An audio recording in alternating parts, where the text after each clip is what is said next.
I got ready, and soon that evening I was seated in the mandir with my camera. I was sitting there and Swami gave darshan. He came from the ladies' side, moved through the gents' side, through the students, then came on stage, and then he asked for the program to begin. And then the program began. Now this was being done by one of the backward states in India, financially backward. So they did not have a lot of sets and costumes and all that. That was understandable. But when they started doing the drama, the program, all of us felt that, this program is not up to standard. It was not at all looking good. In fact, many of the students and the devotees and the guests who were sitting began to laugh at the drama. They began to laugh and, subdued laugh, because you can't laugh out, what stupid. You can't laugh out like that. So everybody is just, everybody is laughing like that. And even I was laughing, And I was laughing as long as I was watching the program. Suddenly I just looked, because, here's the program. I used to sit at a position where this is the stage and Swami is sitting here and the program is happening here. So I can watch my program if I see here, and I can see here and see Swami. So this is how I used to watch. And the minute I took my eyes off the program and saw Swami, Swami was serious, absorbed in the program, that I wondered, what is it that Swami is seeing in the program? What is it that he's seeing? And then when I saw the look on his face, it was deja vu. I was thinking, hey, this has happened sometime, somewhere. And it was with goosebumps I realized that that was exactly the look that Swami had in my dream too. And I said, my God, just a minute. Is Swami going to materialize 2 chains now? And this was going on in my head. And so immediately that smile and laughter vanished from my face. Because if Swami is going to materialize 2 chains and going to appreciate the program so much, who am I to laugh at the program? Right?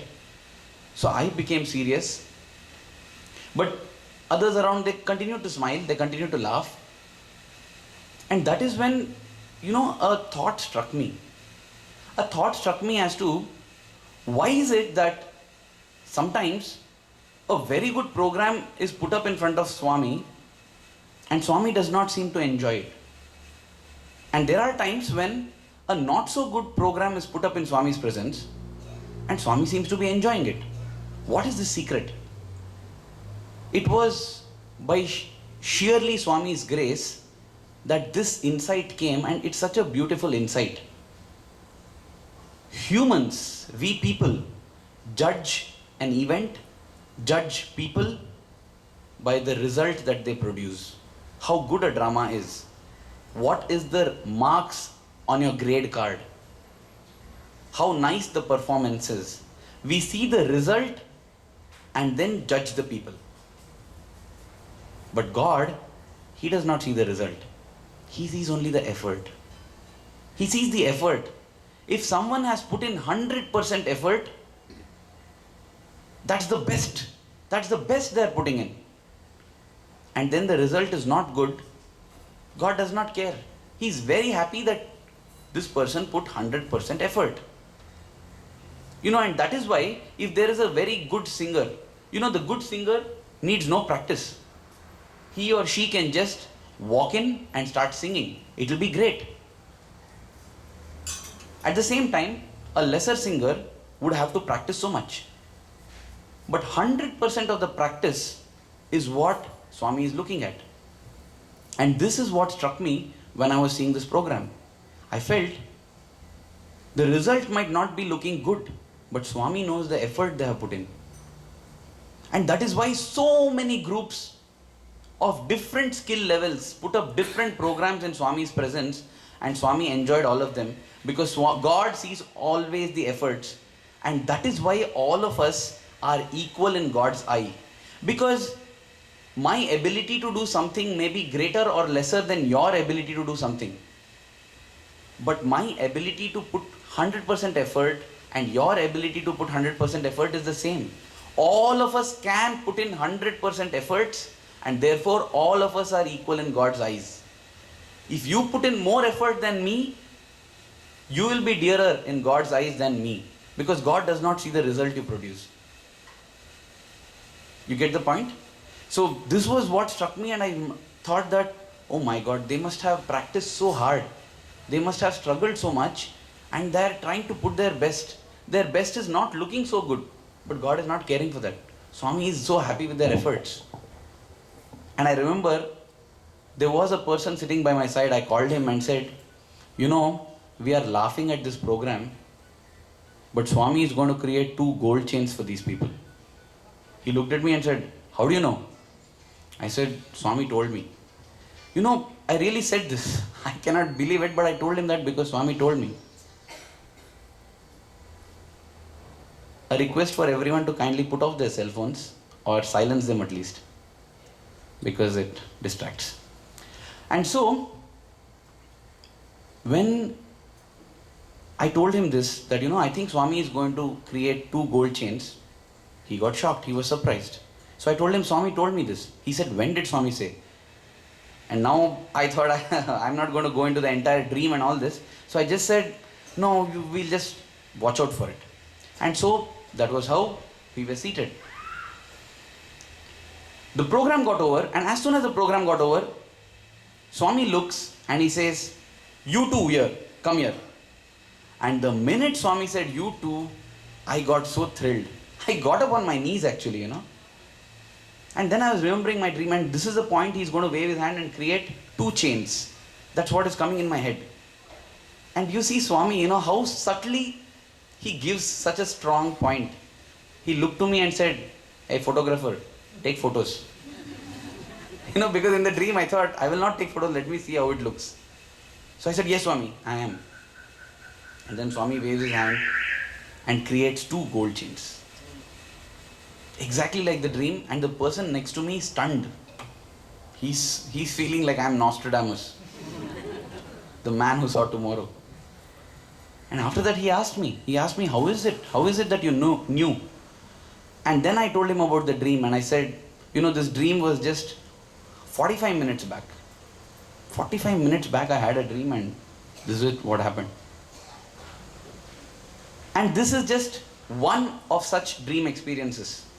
There have been at least, if I can count in my life, at least 5 instances where Swami comes and tells something, and within a few hours or maximum within the next day, it happens. Now I'll tell you one more dream experience that I had no idea about, no clue about. This happened somewhere in 1998, October. When I was studying in the school, Swami comes in my dream, and Swami is at the hostel entrance, packed with all luggage, ready to go. And I ask him, Swami, where are you going? He says, I'm going to Mumbai. And that was the place where my parents were at that time. I said, Swami, Mumbai? My parents are there. Swami said, I know. I said, Swami, it usually happens when any guests come to our place, we want to show them around the best things in our place. And near my home at Mumbai, our building shared a common compound wall with the Sanjay Gandhi National Park, an animal reserve. So I said, Swami, our home is just next to the national park. Why don't you come to the national park? And Swami says, yes, I will come. And then I say, Swami, just wait, I will get my camera, I'll also come with you then. Swami says, I've got very little time. You come fast or I'll have to drop you. I run to my room, I pack my camera, I come rushing to the hostel entrance, and Swami is gone. And I wake up. That's all is the dream. So I wrote this dream down in my diary, and I left it. I forgot about it because I wrote about the dream and left it. It was sometime in October 1999, exactly 1 year later, when I got a phone call from Mumbai from my dad. I picked it up and he directly says, why didn't you tell that? Tell what? I had no idea what he was speaking. He said, we saw your diary. Okay, who saw my diary? Yeah, me and your mom, we saw your diary. Okay, what did you see in my diary? We saw this dream. He narrated the dream. I said, okay, why didn't you tell? And even as he asked me why I didn't tell, it struck me. You know what had happened? October 1998 was the dream. October 1999 is my father talking to me. That year, March 1999, Swami made a trip to Delhi. After that, on the way back to Puttaparthi, Swami stopped at Mumbai. And in Mumbai, Swami had addressed a huge gathering in a ground that was about 10 kilometers away from my house. And then there was one devotee whom Swami had promised that I will come to your house. And now this devotee's house was about 1 kilometer away from my home. And so Swami visited this devotee's home, and when he had gone there, there is a slum nearby our home. A slum that has been adopted by the Sathya Sai Seva organization. And all these slum children, the poor children, they are taught Bal Vikas, they are taught good education, and medical help is given because they can't afford it. Now my mother was one among several ladies who had taken up this service activity of taking care of the children. So they decided that at the entrance of the national park is a huge parking lot. The whole parking lot is empty because it's a working day, and in the parking lot they got all the children, made them sit there, put a big carpet on the road in the parking lot, made all the children sit there and sing bhajans. They just prayed that when Swami is going to that devotee's house or coming back from the devotee's house, if he can just stop the car and lower the window, they can all have darshan. That was their idea. Now, the Dharma Kshetra, which is the center in Mumbai, is very small. It cannot hold more than 4,000 people. And when Swami comes to Mumbai, everybody is not able to go to Mumbai, go to have darshan at the center, because it cannot hold that amount of crowd. So they thought, there is no way that when Swami comes for only 2 days to Mumbai, these children can have darshan, so let them have darshan from here. That was the idea. And then what happens? Because you have to do bhajan, wherever you do bhajan, we keep a chair for Swami and we keep a photograph of Swami. Now there was no chair, no photograph. So then there is a marriage truck, a truck which is carrying supplies for a marriage. It is stopped, and they keep for the bride and groom, they keep a chair. They take that chair and keep it as Swami's chair. But then Swami's chair is not having a footrest. So my father goes home, gets the footrest from home and keeps it at the chair as a footrest for Swami. They keep a picture and they're doing bhajans. Swami, in the meanwhile, at the devotee's home, Swami tells the devotee, I'm hearing some bhajans. What's going on? The devotee is not able to hear any bhajans. He says, Swami says, I think somebody is doing bhajan. I'm able to hear bhajans. This the devotee said that Swami said like that. And then Swami has his meal at that home, comes down, sits in the car, he's going on the way. And as he comes in front of the national park, the convener walks up to Swami's car, and Swami stops the car there. He just prays, just pointing, saying, Swami, if you can, the children are here. And the glass does not go down. Instead, the door opens. And when the door opens, there's an elder sitting next to Swami, and he tells, Swami, this is not any scheduled stop. Swami says, I know, but I want to get down. Can I? Swami asks. He says, yes, Swami, you can. And on the road, barefoot, Swami gets down. It's a very heavy traffic intersection there. Swami gets down, walks across the road into the entrance, into the parking lot of this national park, and walks straight, and everybody is stunned. The bhajans become louder and faster because, this is something totally unexpected. And Swami goes, he climbs onto the footrest and stands. He does not sit on the chair. He's standing on the footrest and swaying to the bhajans. One bhajan gets over, two bhajan gets over. And Swami turns and says, won't you do aarti for me? Nobody knows, nobody has kept anything ready. So somebody hurriedly gets a plate, somebody puts some camphor, lights. And Swami asks, rose? Nobody will offer a rose? So somebody gets a rose, offers it to him. And on the spot, Swami creates 4 or 5 chances to give everybody. And then, so about 10 minutes he spends there, then gets into the car and goes to Dharma Kshetra. That was in March. In fact, after this happened, my father called me and told me also. He said, the footstool at home is blessed. Swami stood on it. I said, great.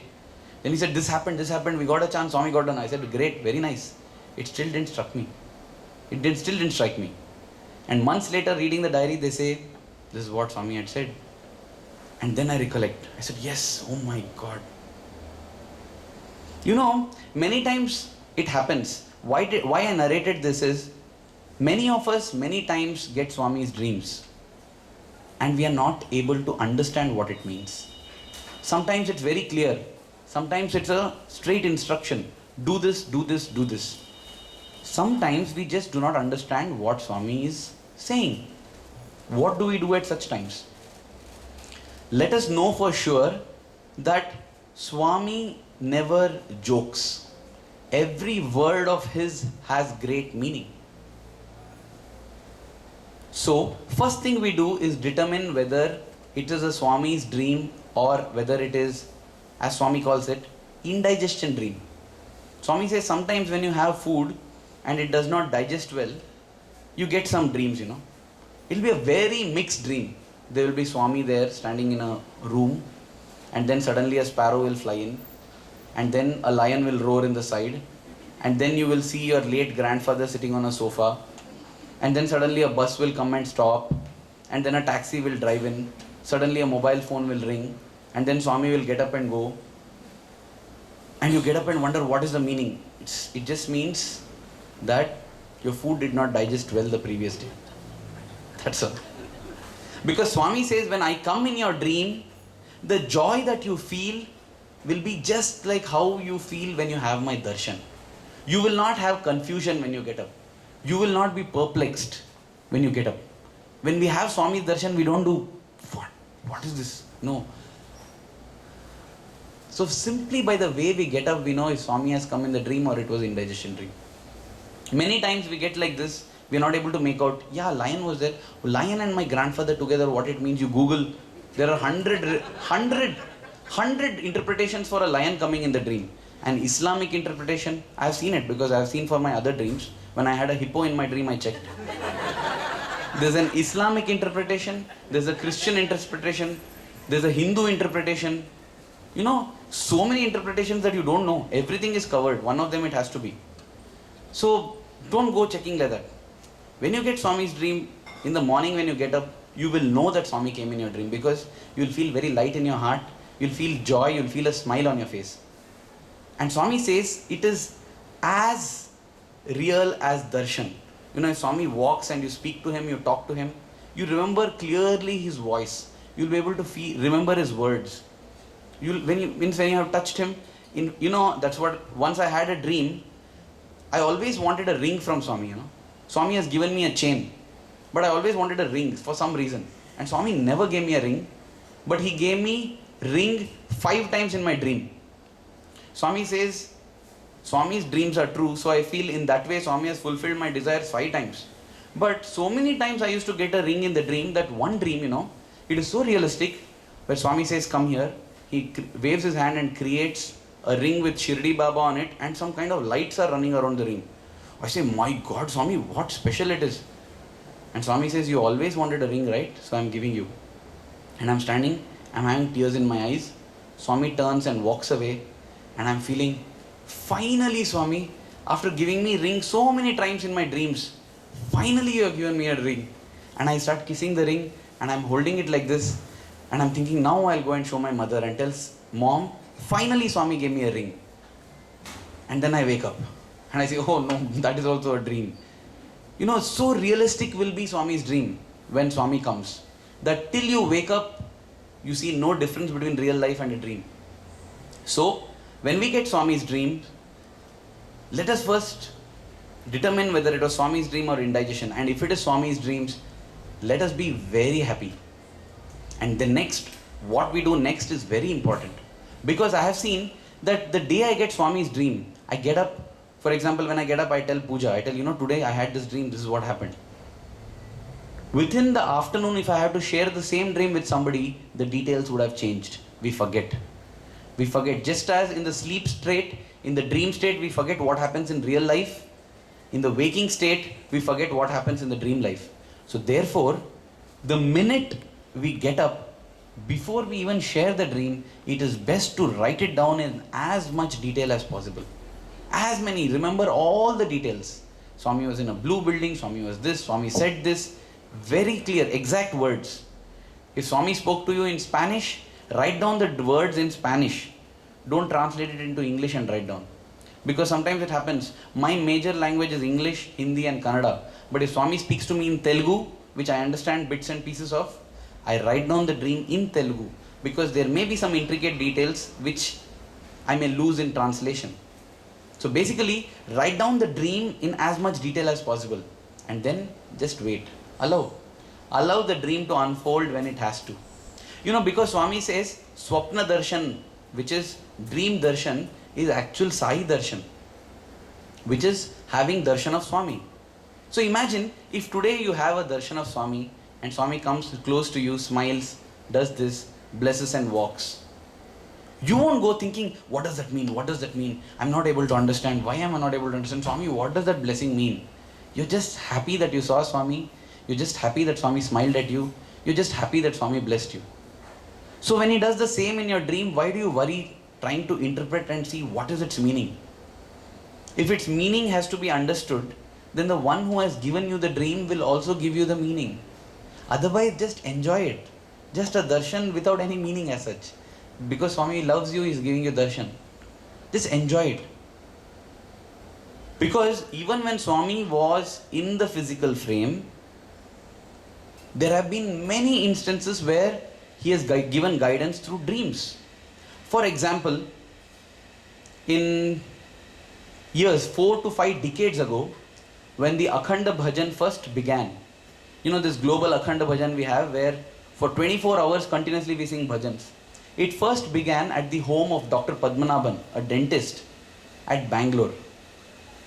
And this dentist doctor was blessed to follow Swami, walk behind him, collect letters for 20, 30, 40 years after that.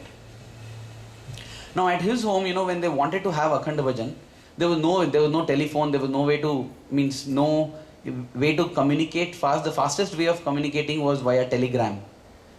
A telegram was sent to Puttaparthi seeking Swami's blessings, telling Swami, we are planning to start a unique kind of bhajan where for 24 hours we will sing bhajans. In Bangalore we are planning to do such a thing. So we seek your blessings. And then the person when the telegram is delivered, they get a telegram saying, I am also coming. Swami is so excited. I am also coming for the bhajan, for 24 hours bhajan. Immediately these devotees, that was how it was in the early days. They are worried, oh my God, if Swami comes now, some devotees will also come. It will become a huge crowd of 40-50 people. 40-50 was considered a crowd because they were only 8 to 10 people. Oh, 40-50 people will come now, feeding them, taking care. Oh, it's a big, let Swami be there. They wanted to send back a telegram saying, Swami, please send your blessings, it's enough. You need not come. Before they could send the telegram, they got another telegram which said, I have started, I am on my way. Swami had already started. And so they thought, now we have to make preparations for 40-50 people. And then 100 to 120 people turn up.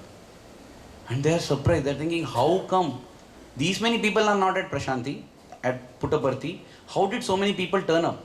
And when they find out, what they say? One lady says, she has come from Madras, which is very far from Bangalore. Even today, Madras is an 8.5 hour drive from Bangalore. 8.5 hours. And she has landed up from Madras to Bangalore. And she says, Swami came in my dream and said, we are going to have 24 hours bhajan at Bangalore, come. And then a person has landed up from Hyderabad. How? Swami came in dream and said, we are having bhajans at Bangalore, come. Like this, Swami has invited people going in their dreams, saying that we are having 24-hour bhajans at Bangalore, come on. And when they found out this, the main lady there she went to Swami and said, Swami, you created trouble for us now. You have called so many people. Now what we'll do? You come here now. Get this food we have made is only this much. Now multiply this food so that we can give everybody. And Swami walks. He breaks a coconut and sprinkles the water on the food that is kept there. They finish serving all the 100 to 120 people who have come for the bhajan. Food is still left. They call all the people on the road, the beggars, and everybody feed them. Food is still left. Swami says, now don't waste food. Go, distribute it, finish it. You wanted me, right? So, even when Swami was in his physical frame, he has communicated a lot through dreams. And I feel this medium of communication that Swami uses becomes more important for all of us now, because the physical frame is apparently not easily accessible. I am very careful when I say all this, because it is only apparently. Because even today, we get reports of how people in different parts of the world, they say, Swami came and said. He came in a dream? No, he came and said. In a vision? No, he came and said. He walked and he said. Swami has been appearing in his physical form in different parts of the world, and blessed indeed are those people.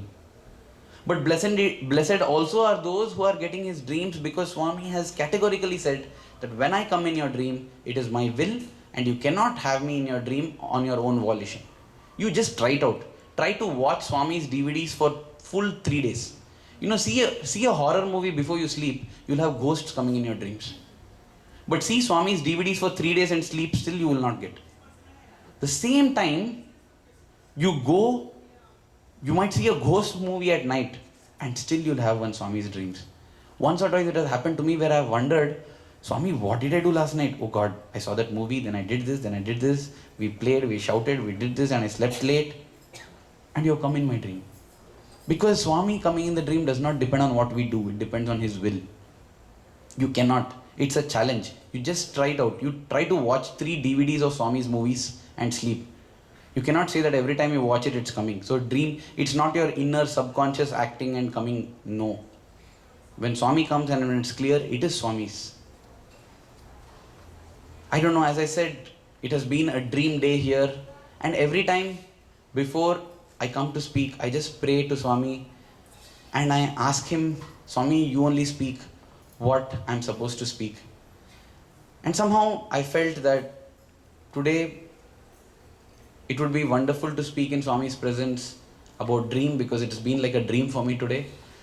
And there are many, many more dreams. At least 10 of them which have already come true, 5 of them which I feel I know some meaning about, and tons of them about which I have no idea at all, but I have noted them down. I have noted them down because I am sure that sometime or the other, in some way or the other, they will come true. And whatever I am supposed to learn from them, I'll learn from them. As of now, I'll treasure them, cherish them. Just as when I get an interview with Swami, I take photos and make notes. If Swami gives a discourse, I make notes. So too, whatever he tells in the dream, I make notes of, keep it for me. And the rest is his will. And just as when we treasure Swami's darshan, we are benefited more by his darshan. When we treasure and cherish his dreams, we will be benefited more, rather than just remembering that day, feeling happy and forgetting it. With this, I would like to conclude with a prayer that, dear Swami, as each day passes, as each hour ticks by, as each moment passes, let our love for you grow stronger and stronger. For there is nothing else in this world that we wish to achieve other than just to love you and live in your love. Thank you. Jai Sai Ram.